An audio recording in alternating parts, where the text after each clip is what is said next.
Indian national Lok Dal party Sahu Devi Lal Chaudhary Om Prakash Chautala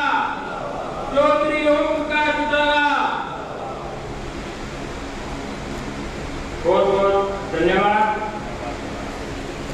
अब मैं भाई साहब से बोलने से पहले दो पंक्तियां जरूर पढ़ूंगा। झूठ की आंधी सच्चाई का दीप बुझा नहीं सकती, कोशिश कर ले आग चाहे कितनी पानी को जला नहीं सकती। झूठ की आंधी सच्चाई का दीप बुझा नहीं सकती, कोशिश कर ले आग इतनी मर्जी पानी को जला नहीं सकती। जिसके साथ खड़ी है जनता जनार्दन की ताकत, उसे मोदी सोनिया समेत दुनिया की कोई ताकत हरा नहीं सकती। इन्हीं शब्दों के साथ आमंत्रित करना चाहता हूँ चौधरी देवीलाल की नीतियों को आगे बढ़ाने वाले और चौधरी ओम प्रकाश चौटाला के विचारों को आगे रखने वाले खेल रत्न हरियाणा की बुलंद आवाज किसान केसरी भाई अभय सिंह जी चौटाला आए और इनेलो परिवार को संबोधित करने का काम करें। ताऊ देवीलाल, चौधरी ओम प्रकाश चौटाला, भाई Abhay Singh ji Chautala, Indian national Lok Dal party. आपका बहुत बहुत धन्यवाद भाई Abhay Singh ji Chautala.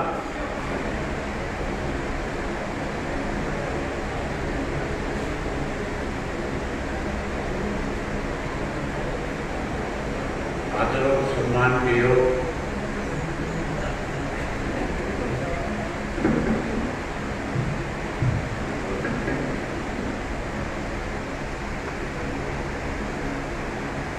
Indian national Lok Dal party के राष्ट्रीय संगठन सचिव पूर्व गृह मंत्री श्री श्याम सिंह राणा जी, पार्टी के वरिष्ठ नेता पूर्व में रहे मंत्री चौधरी भागीराम जी, जिला के अध्यक्ष सरदार कश्मीर सिंह जी, हल्का के अध्यक्ष चौधरी अभय सिंह खोड़ जी, शहरी अध्यक्ष डॉक्टर विनोद गोदारा जी, हमारे बीच में कुरुक्षेत्र से चल करके आई अंतर्राष्ट्रीय खिलाड़ी श्रीमती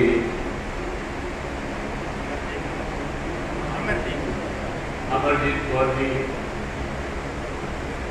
मंच पे मेरे साथ बैठे हुए युवा के जिला के अध्यक्ष भाई धर्मवीर नैन जी, दीपक अरोड़ा जी, अन्य पार्टी के सभी वरिष्ठ साथीगण,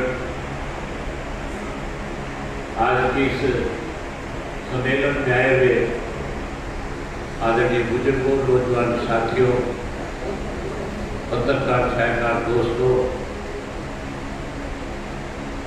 मेरे से पहले जो वक्ता थे, बोलने वाले थे,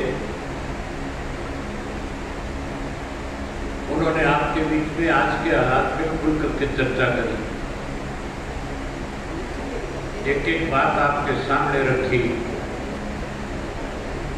और विशेष रूप से इस बात पे आपसे खुल करके बताया कि अब इलाहाबाद में उपचुनाव होने जा रहा है। 30 तारीख को उपचुनाव होगा। लोग तो इस उपचुनाव के बारे में पता नहीं किस तरह की चर्चा करेंगे, लेकिन मैं जो समझता हूं, ये जो चुनाव है ना तो मेरा है, ना ये चुनाव जो है कोई कांग्रेस का है ना बीजेपी का। ये चुनाव तो सीधे तौर पे किसान बनाम पूंजीपति का चुनाव है। एक तरफ देश का अन्नदाता बैठा जो पिछले 10 महीने से लगातार इस देश की सरकार के खिलाफ एक बड़ा आंदोलन चला रहा है, न केवल आंदोलन चला रहा है बल्कि इस आंदोलन में अब तक 700 से ज्यादा लोगों ने अपनी शहादत दे दी। 700 से ज्यादा लोग अब तक शहीद हो चुके हैं। और पिछले दिनों तो किस तरह से आंदोलन को कुचलने के लिए, किस तरह से आंदोलन को दबाने के लिए लखीमपुर में जो हुआ, आप सबने उसको देखा था कि केंद्र के एक गृह राज्य मंत्री के बेटे ने किसान जो अपना शांतिप्रिय ढंग से शांति के साथ उनके कार्यक्रम का विरोध कर रहे थे, वो अपना कार्यक्रम समाप्त करके वापस चले गए थे। जहां मंत्री अपना कार्यक्रम खत्म करके वापस चला गया, वहीं किसान अपने घरों को वापस जा रहे थे। किसान कोई किसी तरह का उपद्रव नहीं कर रहे थे, किसान किसी को उकसा नहीं रहे थे।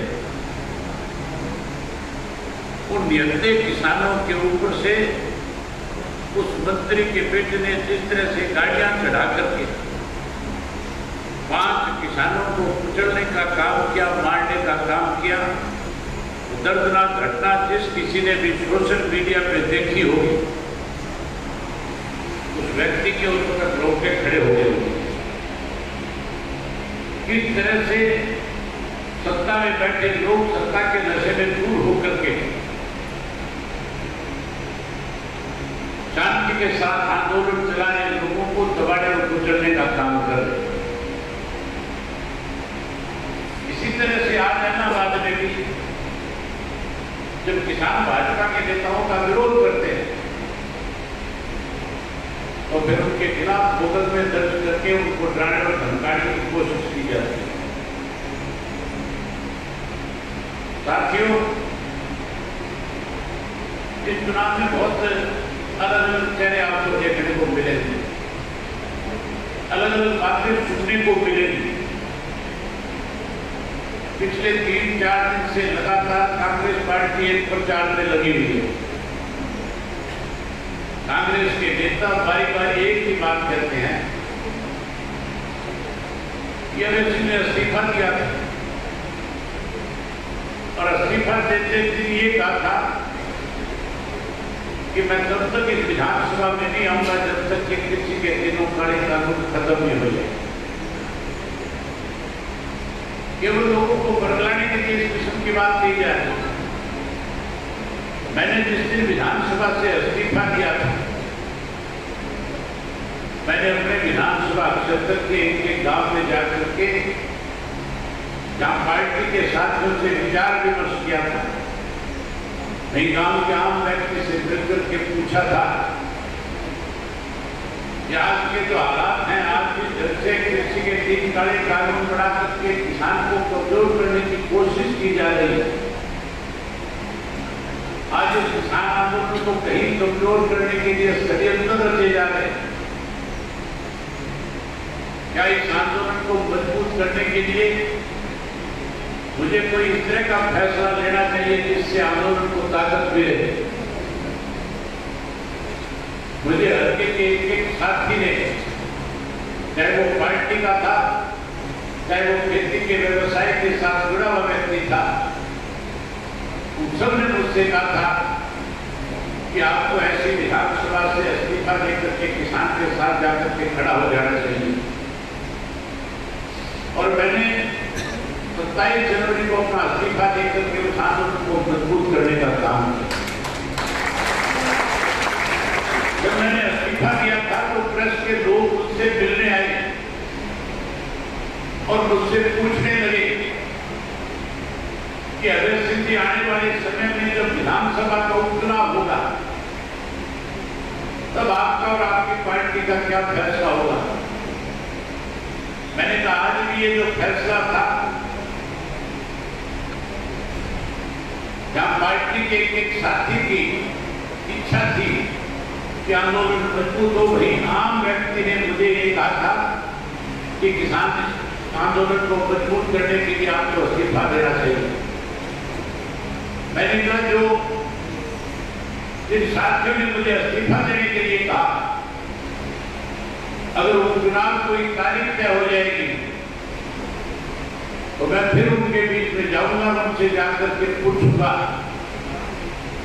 कि आप एक बार फिर फैसला करो कि हमें क्या करना चाहिए। मैंने कहा जो फैसला इलाहाबाद की जनता करेगी, हम उस फैसले को आगे बढ़ाने का काम करेंगे। और साथियों, 3 तारीख को इलाहाबाद विधानसभा क्षेत्र की खेती से जुड़े हुए लोगों ने नाथुराम चौका में महापंचायत करी थी। उस महापंचायत में 10,000 से ज्यादा लोग शामिल हुए और उन सब साथियों ने आपस में विचार विमर्श करके इस बात का फैसला किया कि मुझे एक बार फिर किसान के आंदोलन को मजबूती मिले, इसके लिए इलाहाबाद विधानसभा क्षेत्र से चुनाव लड़ना चाहिए। आज जो मैंने नॉमिनेशन फाइल किया है, मैंने उन लोगों की भावनाओं को, उन लोगों का जो फैसला था उसको स्वीकार करके आज इस विधानसभा से चुनाव लड़ने का फैसला लिया। मैं कांग्रेस के लोगों से एक बात पूछना चाहता हूं कि कांग्रेस के लोग बारी बारी मुझे कहते हैं कि आपको चुनाव नहीं लड़ना चाहिए। कांग्रेस को चुनाव लड़ना, कांग्रेस इसलिए यहां से नॉमिनेशन फाइल कर रही है। अगर कांग्रेस के लोग किसान के हितैषी होते, अगर कांग्रेस के लोग चाहते कि 3 काले कानून खत्म हो, तो फिर कांग्रेस पार्टी के लोग सन 2012 और 2013 जब सत्ता में थे तो उस वक्त उनको एमएसपी का कानून बना देना चाहिए। उन्होंने एमएसपी का कानून बनाने की बजाय 2012 और 2013 के अंदर एक ड्राफ्ट तैयार किया। आज जो ये कृषि के 3 काले कानून हमारे ऊपर लागू है, इसका ड्राफ्ट अगर किसी ने तैयार किया था तो उस पार्टी का नाम कांग्रेस पार्टी है। इस कांग्रेस वालों ने ड्राफ्ट तैयार किया और 2013 के अंदर लोकसभा का जब सेशन आया था, उस सेशन के दौरान एक बिल लोकसभा में पेश किया गया कि कानून, इसको कानून का रूप दिया जाए। उस वक्त में भारतीय जनता पार्टी अपोजिशन में थी। सुषमा स्वराज जी अपोजिशन की लीडर हुआ करती थी, जो आज हमारे बीच में नहीं है। उन्होंने इन तीनों काले कानून जो उस वक्त कांग्रेस बनाना चाहती थी, इसका डट करके विरोध किया था। भूपेंद्र सिंह हुड्डा का बेटा उस वक्त में केएफसी जो एक बड़ी कंपनी है, जिस कंपनी ने अपनी फैक्ट्री गुजरात में लगानी चाहिए थी, गुजरात की उस वक्त की सरकार ने उसको लाइसेंस देने की बजाय ये कह करके मना कर दिया था कि अगर इस तरह की बड़ी बड़ी कंपनियां हमारे देश में स्थापित होगी तो फिर आने वाले समय में किसान मजदूर जो है बर्बाद हो जाए। उस वक्त वो भाजपा विरोध करती थी। उस वक्त वो देश का प्रधानमंत्री, गुजरात का मुख्यमंत्री था, वो लाइसेंस नहीं दे रहा था। लेकिन आज कैसे पूंजीपतियों को और ज्यादा मालदार किया जाए, कैसे उनको और ज्यादा बड़ा बनाया जाए, इसके लिए साथियों 2012-13 में जिस कांग्रेस पार्टी ने इसको कानून बनाने का प्रयास किया था, मेरे से पहले आपके सामने राणा साहब ने बताया था कि इसलिए वो बिल मिल गया था, इसलिए वो बिल पास नहीं करा सके, इनके पास, कांग्रेस वालों के पास बहुमत नहीं था।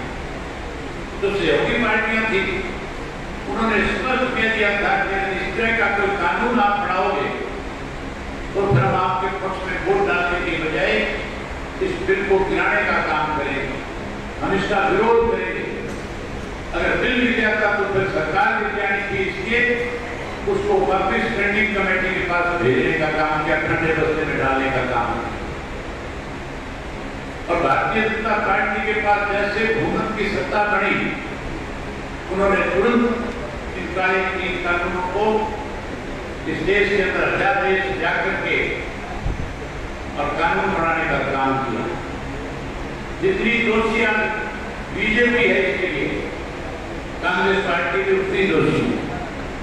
जो कांग्रेस के लोग मुझे कहते हैं चुनाव क्यों लड़ रहे हो, उनसे भी पूछना चाहता हूँ। आपके बीच आए तो आपसे पूछना, अगर भूपेंद्र सिंह उठाए तो उससे पूछना, सहला जी आए तो उससे पूछना। या आप ये बताओ कि कानूनों का ड्राफ्ट किसने तैयार किया था? फिर उनसे पूछना कि अगर आप किसानों के इतने बड़े हितैषी हैं तो फिर 10 महीने से आंदोलन चल रहा है। आपकी पार्टी ने इस आंदोलन के लिए ये जो अंदाजा है, जो किसान जो है, इनके बीच में कहां जाकर के समर्थन दिया, अखबारों में ध्यान दिए, लेकिन एक दिन ना टीकरी के बॉर्डर पे गए और ना एक सीबू के बॉर्डर पे इनमें से कोई गया, ना इनमें से कोई एक दिन किसी टोल पे गया, और ना इनमें से किसी एक ने एक दिन किसी धरने में जाकर के इसका समर्थन किया। इंडियन नेशनल लोकदल पार्टी ने तो जैसे ये कानून बनाया गया, जैसे अध्यादेश लाया गया, अगर सबसे पहले किसी राजनीतिक दल ने 3 काले कानूनों का विरोध किया, वो पार्टी आपकी अपनी इंडियन नेशनल लोकदल पार्टी है। आज भी अगर कोई सबसे ज्यादा मजबूती के साथ इन किसानों के साथ इस आंदोलन का हिस्सा है, वो केवल और केवल इंडियन नेशनल लोकदल पार्टी है। साथियों, इस चुनाव के अंदर इस बात का फैसला करना आप लोगों ने कि क्या पूंजीपति जो है वो ताकतवर हो या फिर किसान की ताकत बढ़े। अगर मेरे पक्ष में वोट डालोगे तो फिर किसान को और बड़ी ज्यादा ताकत मिलने का काम होगा। अगर किसी दूसरे का दाव मिल गया तो फिर मान के चलो इन पूंजीपतियों को कहीं ना कहीं ताकत मिलेगी। इसकी लड़ाई किसान बिना अंबानी और अडानी है। आप जानते हो कि अंबानी और अडानी की नाक रगड़ी जाए तो फिर एक वो रहने के निशान पे लगा करके पूरे देश में एक नया संदेश देना कि हरियाणा प्रदेश का किसान है, इलाहाबाद का किसान जो है कृषि के 3 काले कानूनों के खिलाफ अपना वोट देकर के वोट लगा करके देश की केंद्र की सरकार को बताना चाहता है कि आपका लिया हुआ फैसला गलत है। ये फैसला तुरंत वापिस हो, एमएसपी का कानून बने और एमएसपी के कानून के तहत किसान की फसल की खरीद हो, मंडियां और बढ़े, इस बात की गारंटी हो। ये सारी चीजें तब होगी जब साथियों आप अपना एक वोट किसान के सामने लगा करके अपनी पार्टी को जिताने का काम करोगे। यही बात आपसे करने आया था। आप सबने मेरी बात सुनी। आप सबका बहुत धन्यवाद। जय हिंद, जय हिंद।